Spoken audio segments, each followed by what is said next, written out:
नमस्कार साथियों, आज बात कर लेता हूँ जनसंख्या नियंत्रण की। और जिस तरीके से अब जब से बिहार की अगर बात करूँ तो बिहार में कहा यह जाता है कि बिहार में जनसंख्या कानून जो बना है, बिहार के सांसद हैं जो वर्तमान बिहार के हैं और वर्तमान में सांसद हैं गोरखपुर से, जिन्होंने जनसंख्या नियंत्रण कानून लोकसभा में पेश करा। और लोकसभा में पेश करा है, अब कहने में भी तो अपने आप में थोड़ी शर्मिंदगी महसूस इसलिए होती है कि वही सांसद रवि किशन, जो खुद 4 बच्चों के पिता है, वो जनसंख्या नियंत्रण पर चर्चा करते हैं। 7 जनवरी जब से जनगणना की बात तेजस्वी और नीतीश की गठबंधन की सरकार ने स्टार्ट करी है, तब से बीजेपी के हाव भाव, बोल चाल, भाषा शैली सब कुछ बदला बदला सा नजर आता है। एक समय वो था जब 2019 का लोकसभा चुनाव था और नरेंद्र मोदी के साथ ही नीतीश कुमार, जीतन राम मांझी से लेके तमाम ऐसे घटक दल थे, छोटे छोटे दल थे जिन्होंने 2019 में लोकसभा का चुनाव गठबंधन में नरेंद्र मोदी जी के साथ लड़ा था और सरकार बनवाने में अहम भूमिका निभाई थी। आज वही नीतीश कुमार जब जातिगत जनगणना की बात कर रहे हैं तो दर्द हो रहा है। भाजपा बेचैन है, कहीं मास्टर स्ट्रोक उल्टा ना पड़ जाए। और मुझे लगता भी है कि अगर जातिगत जनगणना हो गई तो स्वाभाविक है ये स्ट्रोक भाजपा के लिए खतरे की घंटी। एक और देखने वाली बात ये होगी कि 1 साल का समय रह गया 2024 के लोकसभा चुनाव में, और 2024 का लोकसभा चुनाव बहुत नज़दीक है। तमाम ऐसे प्रदेश हैं, अखिलेश यादव भी कई बार जातिगत जनगणना की बात कर चुके हैं।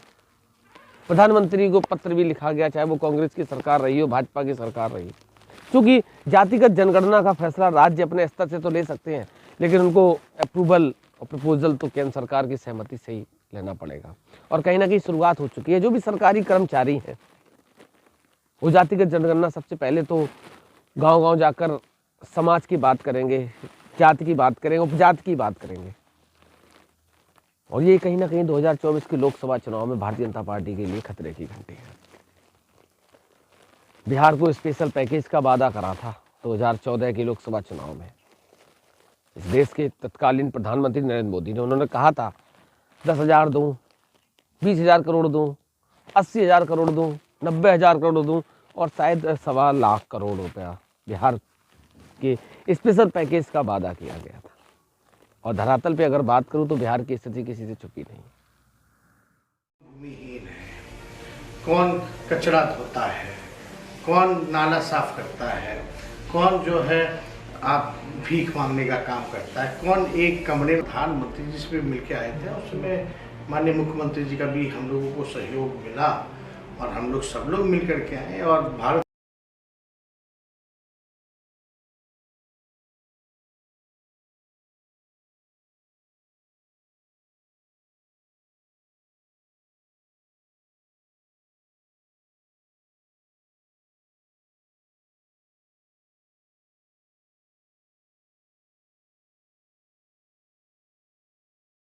गरीब विरोधी है। ये लोग नहीं चाहते थे कि जाति जनगणना जो है वो पूरी कोशिश इन लोगों ने की कि किसी प्रकार से जो सही आंकड़े हैं लोगों के पास पेश ना हो सके। तेजस्वी साफ साफ कह रहे हैं कि पहले चरण में अगर जातिगत जनगणना होगी तो सबसे पहली गणना ये होगी कि कौन इस देश में नाला साफ करता है, कितने % लोग हैं जो नालों की सफाई करते हैं, कितने % लोग हैं जो बालों की कटाई करते हैं, कितने % लोग हैं जो झुग्गी झोपड़ी में रहते हैं, कितने % लोग हैं जो कपड़े की धुलाई करते हैं, जिनको धोबी समाज, दिवाकर समाज, कितने % लोग अदर समाज के हैं। सबसे पहली गणना अगर ये होगी तो होगी, क्योंकि इस देश में 52% पिछड़ों की आबादी है। और आरक्षण की बात करूँ तो कितने % मिलता है ये भी सब जानते हैं। पहला मास्टर स्ट्रोक यही रहेगा। दूसरा, सुनिए भाई तेजस्वी को क्या कह रहे हैं कि दूसरा चरण जब होगा तो सब उसमें आर्थिक की बात करी जाएगी। आर्थिक स्थिति क्या है लोगों की। जातिगत जनगणना पहले होगी कि किस समाज के कितने लोग हैं, उसके बाद दूसरा जब चरण स्टार्ट होगा तो उसमें पूछा जाएगा उनकी आर्थिक स्थिति क्या है, उनकी रोजगार की स्थिति क्या है, रोजमर्रा की जरूरतें कैसे पूरी होती हैं, क्या क्या व्यापार है।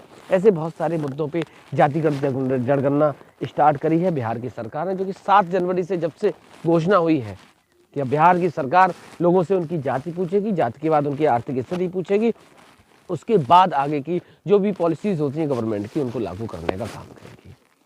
लगातार हमारे साथ बने रहिए। आज एक स्पेशल रिपोर्ट थी जातिगत जनगणना पे। मैं भी निवेदन करूंगा सरकार से, चूँकि जातियाँ बनाई हैं तो उनकी गणना भी कर लो, क्या बुराई है।